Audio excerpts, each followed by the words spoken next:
Welcome to the deep dive. So you've shared this really interesting graphic briefing with us, covering the top 10 global news stories from, just the last 12 Well, that's right. hours? It's like a snapshot of the world right now. Exactly, a visual digest.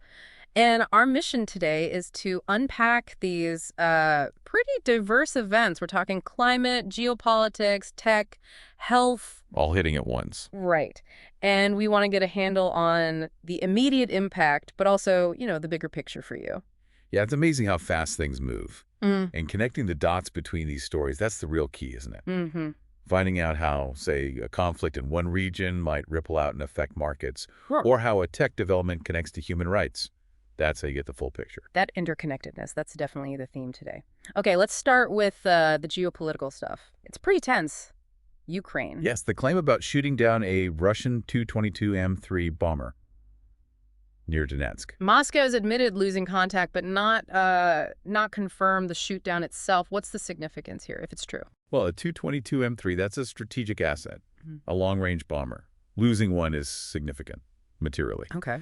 But it could also signal, maybe enhanced Ukrainian air defense capabilities, or maybe just a tactical success. Either way, it's a blow to Russia's air power projection there. Got it. Okay, shifting focus now. Over to the Indo-Pacific. This seems big. Japan and South Korea signing a defense pact, sharing real-time military intelligence. It absolutely is big. Historically, relations haven't always been smooth, so Yeah. this is quite a turnaround. Well, it's driving it. Shared concerns, mainly. Here. North Korea's missile tests, China's assertiveness in the region. Mm-hmm. It's pushing them together. Right. And what's fascinating here is just how quickly these strategic alignments can shift when there's a perceived common threat. It's all about collective security now. Interesting. Okay, let's pivot. While tensions simmer there, some nations are making big moves on climate.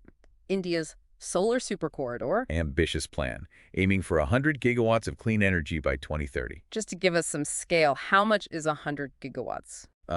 Think about Germany's entire current installed solar capacity. Right. It's roughly that much. So yeah, it's huge. Wow. Climate advocates are praising the scale, naturally. But there are also, real questions about land acquisition. You need a lot of space for that kind of project. Which contrasts so sharply with what's happening in Brazil, doesn't it? A state of emergency in parts of Amazonas. Yeah, it's dire. Wildfires, extreme heat, deforestation. It's a perfect storm, unfortunately. They've depleted firefighters. Over 2,000, yeah. And they're calling for international help. It really shows how these environmental crises hit hard locally and globally. Mm-hmm. I mean, the Amazon, it affects global climate patterns. And if you connect this to the bigger picture, the economic fallout from these disasters is immense, far beyond Brazil's borders. Speaking of economic fallout, the markets. Brent crude oil is up past $80 a barrel. Yep, that's making waves. What's behind that surge? Primarily, it seems to be renewed tensions in the Middle East, plus signals from OPEC, plus that they might keep supply tight. And the immediate impact. Inflation fears again. Definitely renewed inflation fears. Global stocks dipped. It hits everything, transport, manufacturing, costs go up. Right. You might see that passed on to consumers pretty quickly. Okay, let's unpack this other area where tech meets human rights. The U.S. adding new sanctions on some Chinese tech firms. That's right. The reason cited is their involvement in AI surveillance tools. And China's reaction. They're calling it economic coercion. The U.S. frames it as defending human rights. We're just reporting the different sides here.